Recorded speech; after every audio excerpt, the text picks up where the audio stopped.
Hi. Jen, you got one of these. Are you ready? Can I read the email? I won't say who sent it to you. We all get these. These are the worst.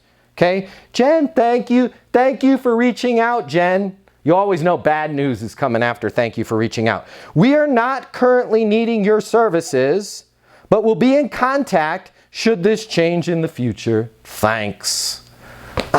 Okay, so first thing, Jen, and you probably didn't have it on this one, but that's okay. The first thing, and you can still do it now, but the faster we can respond with this, the better. And that is this: net outcome statement. No problem. I'll be here when you need blank. And the blank is not what you sell. Like, for example, for me, what do I sell? I sell sales coaching. And if you sent me an email that says, Matthew, thanks for reaching out, Matt. We're not currently needing your services, but we'll be in contact should this change in the future. Immediately, I'm going to respond, no problem, Jen. I will be here when you need sales and top line revenue. Not, I'll be here when you need sales coaching. Okay? So for you, Jen, I'm thinking you're in the people business, yes? Sorry, again. I will be here when you need qualified people, when you need instant access to qualified people. Whatever that is. Play around with that. I just pulled that out of you know where, right? But if you sent me an email that says we don't need your services, instantaneously, within about 30 seconds, you're going to get an email from me that says, makes perfect sense. I'll be here when you need sales and top line revenue. Because who the hell doesn't need sales and top line revenue? And if it was an individual, I'll be here when you need sales and commissions. Right? Because who the hell doesn't need that? And in your case, I'll be here when you need access to top level talent instantaneously. That gets them thinking, shit, I probably shouldn't have snubbed that person because that email was a snub. Now your question was, when should I follow up with them? My answer to you is this: you shouldn't. Okay? Here's what you are going to do. You're going to deliver your NOS, your net outcome statement, and then in 30 to 60 days, your pick, depending on how full your pipeline is, we are not going to follow up and we are not going to check in, okay? Because they've already slammed the door on us. What we're going to do is we're going to deliver an insight. We're going to deliver an idea. And I know, we're going to talk about with Brett in a second. We're going to deliver something that's valuable to them, whether they do business with us or not. Kind of like what Justin's going to do. I'll review your accounts, whether they're my accounts or not. I'm happy to do it, right? This is what I do all day, every day.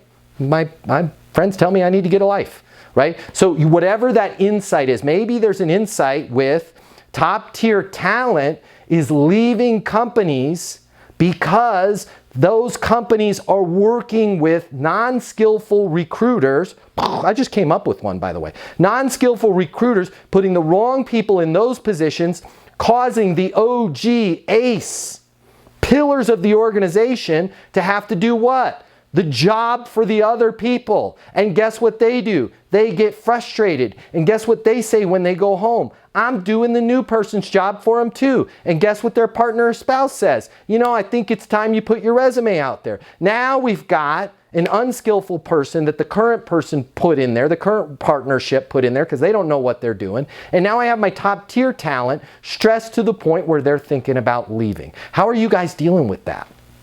Right? It's a much different conversation than do you need people right now. And I guarantee, by the way, I just pulled that one out of my butt, but that's an actual fact right there. They're going to be like, you know what, we have been working with Acme Staffing and we had 4 misfires, right? I never really thought about that. Yeah, in terms of those misfires, forget them not being able to skillfully do their job. What kind of detriment does that have on the culture here? Right? Kind of upsets a lot of people, right? When you say it upsets a lot of people, have you lost anybody? Have you had any private conversations with HR? Well, no, not really, but you know, it does seem like Jim Saunders is kind of checked out. Do you think this is why Jim is kind of disengaged at work maybe? Is that Jim's having to do 3 people's jobs for him? Yeah, I never really thought about the perspective that way. Okay, so we're going to hit them when they put us off like that. Step 1, NOS, net outcome statement. I'll be here when you need instant access to top line talent that can get the job done. Fair enough? Okay, wow, she sounds like a kind of a rock star.